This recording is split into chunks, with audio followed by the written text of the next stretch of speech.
الحمد لله الرحمن الرحيم المتفضل علينا بشهر رمضان لنستزيد من الخير والإحسان فتفتح لنا أبواب الجنان، ونشهد أن لا إله إلا الله ذو الجلال والإكرام، ونشهد أن سيدنا ونبينا محمدا خاتم الرسل الكرام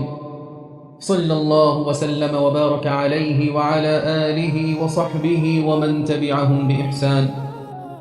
أما بعد، فأوصيكم عباد الله ونفسي بتقوى الله. قال جل في علاه: يا أيها الذين آمنوا كتب عليكم الصيام كما كتب على الذين من قبلكم لعلكم تتقون. برادران ایمان، شائقین ماہ رمضان المبارک کی چاہت اور انتظار میں 11 مہینے گزرنے کے بعد اور رمضان المبارک کی ساعات برکات سے مستفید ہونے کے لیے عبادت گزاروں کے دلوں کی تیاریاں مکمل ہو جانے کے بعد بالآخر وہ گھڑی آ پہنچی ہے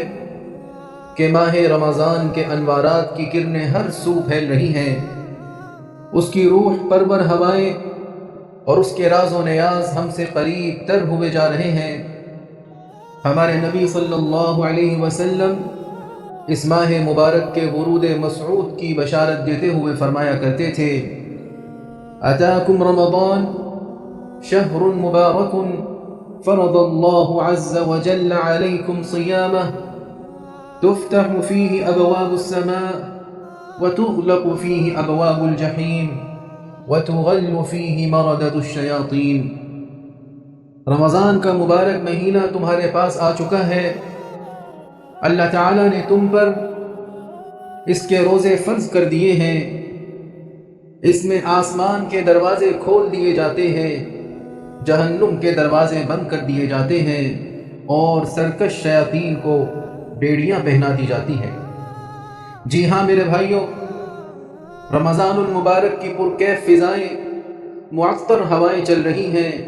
تو خوشخبری ہو اس شخص کے لیے جس نے اس ماہ صیام کے استقبال کی تیاری کر رکھی ہے، اور مبارک ہو اس کے لیے جس نے پختہ عزم کیا ہے کہ وہ اس ماہ مقدس میں اپنی عبادات کو سنوارے گا، اس کے لمحے لمحے کو غنیمت جانتے ہوئے نیکیوں میں گزارے گا اور اپنے دن رات کو رب تعالیٰ کی اطاعت اور اس کی بندگی کا گہوارہ بنائے گا. یہی وہ لوگ ہیں جو رمضان المبارک کی برکتیں سمیٹنے میں کامیاب رہیں گے، اس کی رحمت و مغفرت سے بھرپور حصہ پانے والے ہوں گے. لیکن میرے بھائیوں، اللہ کے بندو، سوال یہ ہے کہ ہمارا شمار ان خوش بختوں میں کیسے ہو؟ تو یاد رکھیے کہ رمضان المبارک کا سب سے بہتر استقبال یہ ہے کہ ہم اسے پاکیزہ دل، صاف روح اور پاکیزہ نفس کے ساتھ خوش آمدید کہیں، کیونکہ دل ہی وہ مقام ہے جہاں اللہ سبحانہ و تعالیٰ کی نظر کرم پڑتی ہے. رسول اللہ صلی اللہ علیہ وسلم نے فرمایا: ان اللہ لا ينظر الى صورکم واموالکم ولكن ينظر الى قلوبکم واعمالکم. بے شک اللہ تمہاری صورتوں اور مالوں کو نہیں دیکھتا، بلکہ وہ تمہارے دلوں اور اعمال کو دیکھتا ہے. چنانچہ جب دل درست ہوں گے تو اعمال بھی درست ہوں گے، جیسا کہ رحمت للعالمین صلی اللہ علیہ وسلم نے ارشاد فرمایا: الا وان فی الجسد مضغة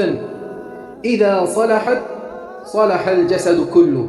واذا فسدت فسد الجسد كله الا وهي القلب. سن لو، بدن میں ایک گوشت کا ٹکڑا ہے، جب وہ درست ہوگا سارا بدن درست ہوگا، اور جہاں وہ بگڑا سارا بدن بگڑ گیا. سن لو، وہ ٹکڑا آدمی کا دل ہے. عزیز بھائیو، اللہ کے بندو، رمضان المبارک کے استقبال کا ایک اہم طریقہ یہ ہے کہ ہم اپنے لیے اور اپنے اہل خانہ کے لیے اس ماہ صیام کے یومیہ معمولات کا ایک شیڈول مرتب کریں، جس میں ہم لہو و لعب سے احتراز کریں، موبائل اور دیگر الیکٹرانک آلات کا استعمال محدود کریں، وقت کے ضیاع سے بچتے ہوئے فضول مشاغل سے دور رہیں، اپنے گھروں کو اطاعت رحمان سے منور کریں اور اس شیڈول میں سب سے پہلا اور اہم نقطہ یہ ہو کہ پنجگانہ نمازوں کو مسجد میں باجماعت ادا کریں، بالخصوص فجر کی نماز کا اہتمام کریں، کیونکہ نبی کریم صاحب خلق عظیم صلی اللہ علیہ وسلم نے فرمایا: 5 صلوات افترضهن الله تعالى من احسن وضوءهن وصلاهن لوقتهن واتم ركوعهن وخشوعهن كان له على الله عهد ان يغفر له۔ اللہ تعالیٰ نے 5 نمازیں فرض کی ہیں، جو شخص ان کے لیے اچھی طرح وضو کرے گا اور انہیں ان کے وقت پر ادا کرے گا، ان کے رکوع و سجود کو پورا کرے گا، تو اللہ تعالیٰ کا اس سے وعدہ ہے کہ اسے بخش دے گا۔ اسی طرح ہر مسلمان کو چاہیے کہ اپنے شیڈول میں یومیہ تلاوت قرآن کا ایک مخصوص حصہ شامل کرے، غور و تدبر کے ساتھ اسے پڑھیں، کیونکہ جس مہینے میں قرآن نازل ہوا اس میں اس کی تلاوت کا اجر کہیں زیادہ اور اس کا اثر مزید گہرا ہو جاتا ہے، جیسا کہ اللہ رب العزت کا فرمان ہے: شہر رمضان الذي انزل فيه القرآن هدى للناس وبینات من الہدى والفرقان۔ رمضان کا وہ مہینہ ہے جس میں قرآن اتارا گیا، جو لوگوں کے واسطے ہدایت ہے اور ہدایت کی روشن دلیلیں اور حق و باطل میں فرق کرنے والا ہے۔ عزیز بھائیو، اللہ کے بندو، اس مبارک مہینے میں دعا کا زیادہ سے زیادہ اہتمام کریں، بارگاہ الہی میں عاجزی اور امید کے ساتھ دستے دعا بلند کریں، کیونکہ اللہ سبحانہ و تعالی خود فرما رہے ہیں: ادعونی استجب لکم، مجھے پکارو میں تمہاری دعا قبول کروں گا۔ خصوصاً افطار کے وقت دعا ترک نہ کریں، کیونکہ نبی کریم صلی اللہ علیہ وسلم نے فرمایا: ثلاثة لا ترد دعوتهم ومنهم الصائم حين يفطر۔ 3 لوگوں کی دعا رد نہیں کی جاتی، ان میں سے ایک روزہ دار کی افطار کے وقت کی دعا ہے۔ اسی طرح سحری کے وقت بھی استغفار کا خاص اہتمام کریں، کیونکہ اللہ رب العزت نے اپنے متقی بندوں کی اس طرح تعریف فرمائی ہے: والمستغفرین بالاسحار، اور وہ سحری کے وقت استغفار کرنے والے ہوتے ہیں۔ اور ہر رات صدقہ دیں، ولو بشق تمرۃ،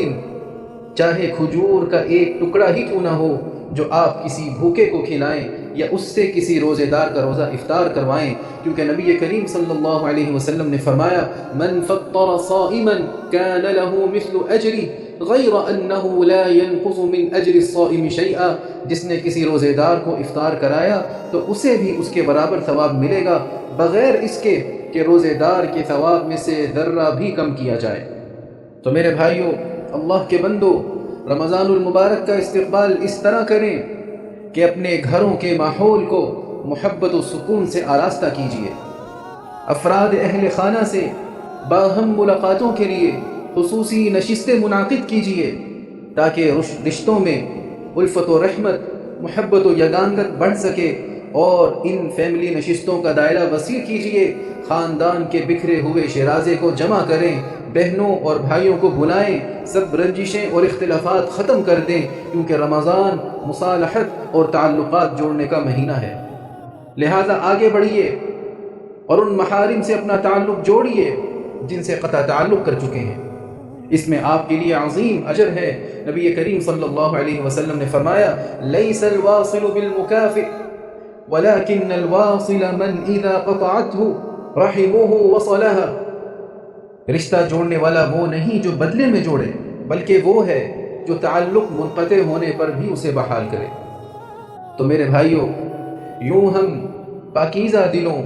نیک اعمال، خاندانی محبت اور سماجی بھائی چارے کے ساتھ رمضان المبارک کا استقبال کریں، اور اللہ رب العزت سے دعا کریں کہ اے اللہ، ہمیں رمضان میں روزے، قیام، قرآن کی تلاوت اور ہر نیک عمل کی توفیق عطا فرما۔